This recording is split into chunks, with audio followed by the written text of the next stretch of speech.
Ya,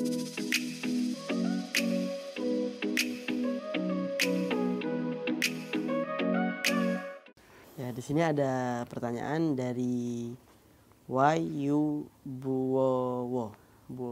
Wahyu Bowo. Itulah pokoknya. Gimana cara meninggalkan maksiat di masa muda, Beb? Itu yang Iya, jadi anak-anakku yang saya cintai karena Allah Subhanahu wa taala, bagaimana kita meninggalkan maksiat terutama di umur muda. Kalau kita lihat di dalam Quran, Allah menceritakan banyak tentang anak-anak muda yang berbeda dengan anak muda yang lain. Salah satunya misalnya Ashabul Kahfi. Ashabul Kahfi itu siapa? Bukannya nabi, bukan rasul, tapi mereka aulia Allah yang muda-muda umurnya. Ya, kata Allah, innahum fityatun. Mereka itu fityah. Fityah itu apa? ABG, anak-anak muda. Dia bukan orang tua. Ya, tapi bedanya amanu bi rabbihim. Mereka itu iman sama Allah sehingga Allah tambah petunjuk. Dan di antara karomahnya mereka ditidurkan 309 tahun lamanya. Nah, anak-anakku sekalian, supaya kita bisa menjadi seperti Ashabul Kahfi, seperti anak-anak muda yang Allah sebutkan dalam Quran yang betul-betul soleh, di antaranya kita perlu, para ulama menyebutkannya namanya bi'ah as-salihah. Bi'ah as-salihah itu lingkungan yang baik. Ya. Kalau antum orang soleh, ya anakku sekalian, tapi antum bergaul, temennya orang suka mabuk, temennya orang suka judi, temennya orang suka berzina, gimana antum mau baik? Ya. Caranya apa? Jauhi yang begitu, cari teman-teman yang baik. Bukankah banyak anak-anak muda yang soleh, yang baik, yang semangat kepada Rasulullah, cinta kepada Sayyidina Muhammad, cinta pada para ulama, cinta pada para habaib, itu kita deketi yang begitu. Ketika kita deketi begitu, kita terjaga. Ya. Jadi orang itu, kata baginda Rasul SAW, kalau dia berdekatan sama orang yang baik itu seperti dengan pedagang minyak wangi. Kalaupun dia nggak dapat minyak wanginya, dia wangi. Gitu ya. Nah, jadi caranya ya supaya kita usia muda tetap baik, tetap soleh, gaul dengan anak-anak muda yang soleh. Insya Allah kita akan soleh. Amin. Di sini ada pertanyaan lagi dari Bintu Taif. Bintu Taif, Masya Allah. Apakah Habib Nabil memegang akun IG-nya atau akun Instagramnya sendiri atau ada tim atau orang lain yang megang? Masya Allah. Masalahnya luar biasa. Masalah luar biasa. Nabil, Masya Allah. Iya, marhaba. Jadi anak-anakku sekalian, memang akun saya itu Instagram, ya Twitter, kemudian Facebook, kemudian YouTube juga ada.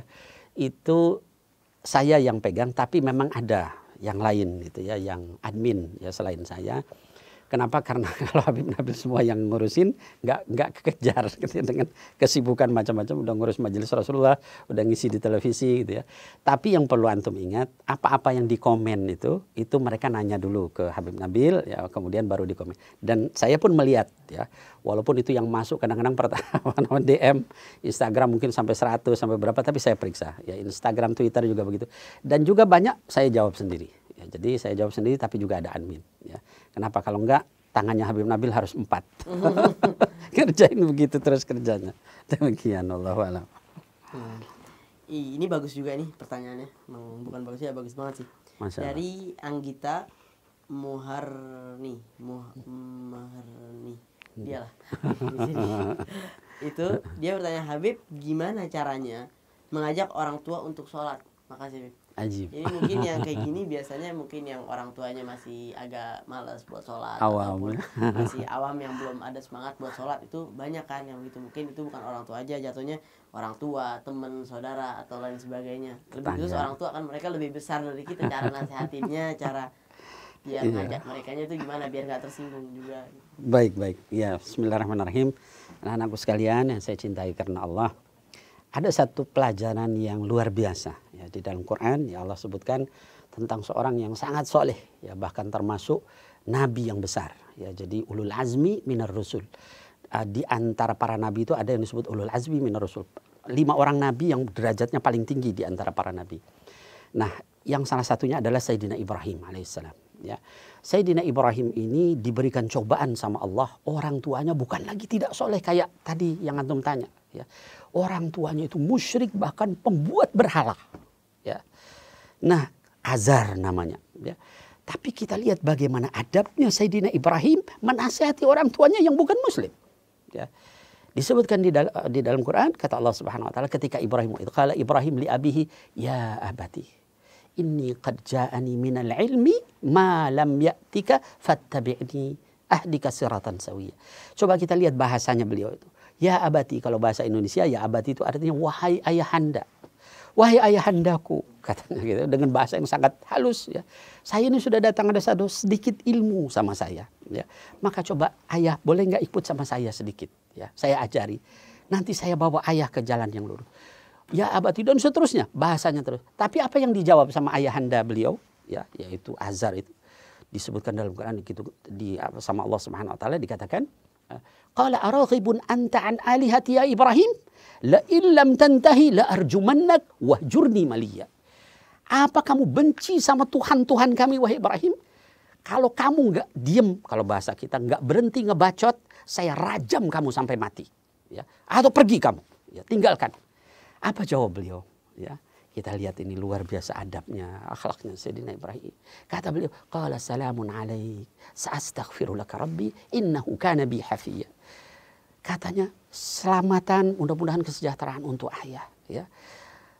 Saya akan sa'astaghfiru laka rabbi. Nah, anak-anakku sekalian, apa yang kita bisa ambil pelajaran dari sini? Kalau kita ngajarin orang tua, jangan dengan keras, jangan dengan kasar, tapi dengan adab, dengan akhlak. Ya. Saya punya pengalaman, ya dulu saya ada perbedaan pendapat dengan abah. Ya, Allah yarham, almarhum. Abah saya itu keras, luar biasa kerasnya. Waktu itu ada satu perbedaan pendapat. Apa yang saya lakukan? Ini pengalaman pribadi. Ya. Saya tidak kemudian terus ngajak debat. Ya. Apalagi bawa kitab. Nih, abah baca nih kitab ini kalau nggak paham gitu kan. Nggak ada. Yang saya lakukan, saya khidmah sama abah. Abah saya waktu itu sakit. Sampai pingsan ya, sempat buang air, itu saya bersihkan dengan tangan saya sendiri. Ketika saya lakukan gitu, air mata keluar dari beliau. Kemudian dia bilang, kamu itu anak yang berbakti. Terus dia langsung berubah, langsung percaya sama saya, apa yang saya katakan diikuti sama dia. Dengan apa? Dengan adab, dengan akhlak, dengan khidmah, dengan hormat sama mereka, insya Allah mereka akan ngikutin apa yang kita ini. Jadi jangan dengan debat, dengan marah, dengan tersinggung, dengan nyindir, jangan anakku. Mudah-mudahan ayahmu diberikan taufik sama Allah Subhanahu wa taala. Amin. Bismillahirrahmanirrahim, anak-anakku sekalian yang dimuliakan Allah Subhanahu wa taala. Selain dari pertanyaan yang masuk kepada Said Muhammad bin Mundir, juga ada yang masuk ke saya ya. Yang masuk ke saya itu di antaranya ini pertanyaan dari para harim, para nisa. Itu ya. Jadi pertanyaannya di antaranya Habib Nabil, tolong sampaikan salam sama Habib Muhammad. Jadi ini mungkin saya perlu menyampaikan anak-anakku sekalian, kalau yang menyampaikan begitu sama saya nggak direspon. Ya, kenapa nggak direspon? Karena nggak boleh ya seorang bukan mahram kirim salam sama yang bukan mahram, apalagi belum menikah, ya itu nggak boleh. Jadi saya tidak menyampaikan. Nah tetapi karena kalian sudah banyak yang menyampaikan begitu, nah kita sekarang dengar bagaimana nasihat dari Said Muhammad bin Mundir tentang salam-salam dari para harim tadi. Nah, fadhal. Gimana? Ya, malu juga sih.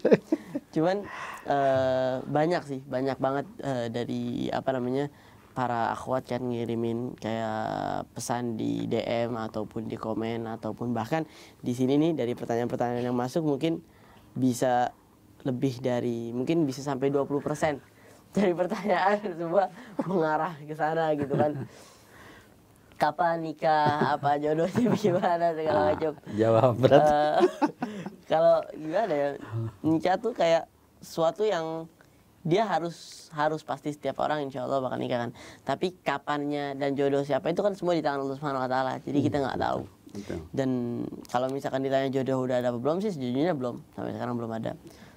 Gitu. Nah, terus masih ada peluang berarti itu. Ya Allah. Lanjut.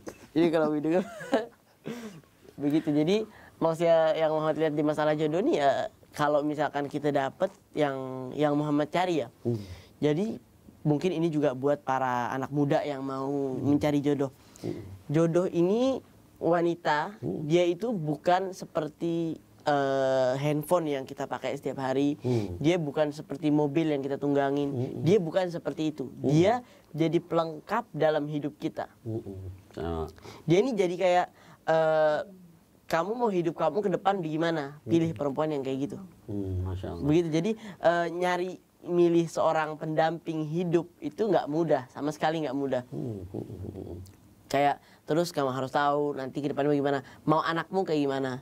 Jangan ngasal milih perempuan, nanti dia bisa nggak tarbiyah anak. Dia bisa nggak ngikutin aturan yang Muhammad mau, kan Muhammad pasti punya aturan hidup, gaya hidup. Apa dia bisa masuk ke gaya hidup Muhammad? Begitu, dan banyak lagi gitu kan tentang masalah jodoh ini. Emang agak rumit sih, panjang lebar. Ajib. Cuman kalau sampai sekarang belum ada, dan gimana ya? Ya begitulah. Jangan lebih banyak dari itu. Udah cukup. Yang penting yang penting berdoa aja ya, kalau nanti udah takdirnya atau nanti digerakkan sama Allah Subhanahu wa taala. Jadi jangan kirim-kirim salam, apalagi sama Habib Nabil titip pesan ya sama Sayyid Muhammad. Soalnya itu nggak boleh. Jadi mending kita titip pesan, titip salam sama Allah Subhanahu wa taala. Kalau nanti Allah gerakkan, mudah bagi Allah. Cuman tadi yang perlu digarisbawahi adalah syarat-syaratnya tadi. Harus sesuai, harus cocok, harus juga bertakwa kepada Allah, harus bisa ngurus anaknya yang baik. Ya, jadi bukan hanya berdandan aja gitu ya, Sayyid Muhammad, mukanya rapi segala macam, ngurus anak nggak bisa. Masak perlu nggak? Masak Harus itu bisa sih gak? kayak nilai plus aja gitu. Nah, tuh itu pelengkap. Berarti yang nggak bisa masak jangan kecewa. Masih ada peluang. Enggak, soalnya kayak apa namanya, ngedidik anak. Maksudnya kita bisa datengin apa namanya pendidik anak kayak babysitter gitu kan, dibayar apa segala macam. Tapi bukan kayak didikan ibu. Betul. Sampai ASI minum apa susu ibu itu pun ada dampak negatif ataupun positif kepada anak itu sendiri. Betul. Jadi Masya Allah. anak yang misalkan minum ASI-nya dari berkata kan sampai ada di manzumah namanya Riyadhatus Sibyan. Dia bilang dan berkata di manzumah itu ngasih tahu bahwa di kitab Ihya Ulumuddin Imam Ghazali bilang bahwa seorang ayah kalau mau mencari penyusu untuk anaknya, carilah yang bertakwa, carilah yang beramal baik, karena semua itu sifat-sifat itu yang dipunyai sama ibu ini akan turun, ataupun pendidik atau yang memberikan susu ASI ini kepada anaknya, ya sifat-sifatnya itu akan turun. Kalau dia nggak bertakwa, dia orang yang nggak baik, begitu juga. Jadi kita nyari yang bisa mendidik, karena didik anak itu sama sekali nggak bisa digantiin sama orang lain gitu. Nah itu penting tuh ya. Jadi di dalam Ihya disebutkan seperti itu, bahwa air susu itu pengaruh karena ibunya yang menyusui. Nah jadi berarti mencari yang solehah, yang takwa sama Allah, bisa ngurus anak juga.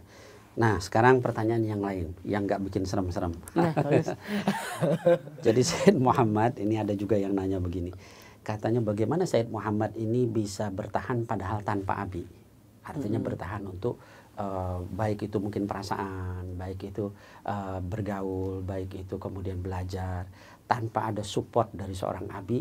Itu rahasianya apa, Sayyid Muhammad bisa? Di sana mungkin kalau support dari bentuk materi ataupun dari bentuk zahir tuh gak ada. Tapi pada hakikatnya waktu dia hidup itu pelajaran yang Muhammad dapat itu bisa mensupport sampai sekarang, bahkan ke masa depan lebih dalam lagi. Masya Allah. Dan juga alhamdulillah saya bisa berguru sama Al-Habib Umar bin Hafidh. Beliau juga ngajarin saya, beliau juga tarbiyah saya, beliau juga merhatiin saya, ngasih. Bahkan kadang kalau saya melakukan beberapa kesalahan, bisa ditegur lewat mimpi, bisa ditegur lewat misalkan lagi salaman sama beliau nih, kadang ditekan sedikit gitu. Ini ada sesuatu. Ada sesuatu nih biasanya. Jadi begitu, banyak dari situ juga termotivasi juga kan sama sosok-sosok yang, jadi gini, orang kan termotivasi sama sosok beliau itu, maksudnya motivasi hidup saya nomor satu ya Nabi Muhammad SAW. Setelah itu kalau saya mau melihat sosok yang seperti Nabi Muhammad, ya saya melihat langsung ke guru saya ini, Al-Habib Umar bin Muhammad bin Hafidh. Maksudnya saya ngelihat sendiri gitu beberapa hal yang mungkin saya lihat, misalkan Habib Umar lakuin begini. Waktu itu Habib Umar sholat qobliyah zuhur 4 rakaat nggak pakai salam. Waduh, ini kan biasanya kan 4 rakaat tuh 2 kali salam, setiap 2 rakaat salam. Ini 4 kali salam, 4 rakaat 1 kali salam. Bingung kan? Awal Muhammad lihat begitu, apa yang Muhammad bilang? Bukan buka kitab. Muhammad bilang, oh ini pasti sunnah, pasti Nabi Muhammad udah pernah begini. Habis beliau selesai salam, beliau langsung menjelasin. Ada di riwayat, di kitab ini, di hadis ini, bahwa Nabi Muhammad pernah melakukan amal seperti ini. Tapi pernah melakukan. Jadi lebih sering Nabi Muhammad sholatnya itu 2 rakaat, tapi pernah melakukan 4 rakaat. Beliau saking sempurnanya jalanin sunnah, jarang-jarang terkadang beliau ngelakuin yang 4 rakaat ini biar benar-benar sama Nabi Muhammad SAW. Itu benar-benar memotivasi kita gitu. Betul. Nah itu jadi itu catatan anak-anakku sekalian. Seringkali para ulama itu melakukan sesuatu terus kita yang tidak punya ilmu langsung suuzon, salah ya. Tadi diberikan contoh bahwa sholat Sayyidul Habib Umar itu pernah 4 rakaat begitu dan ternyata itu ada dalilnya. Jadi selalulah kita husnuzon dengan para ulama dan kita ambil inspirasi seperti tadi Sayyid Muhammad bin Mundir, begitu beliau ta'alluqnya kepada Sayyidul Habib Umar, mudah-mudahan nanti seperti abinya yaitu Habib Mundir bin Fuad al-Musawa. Amin ya Allah ya rabbal alamin.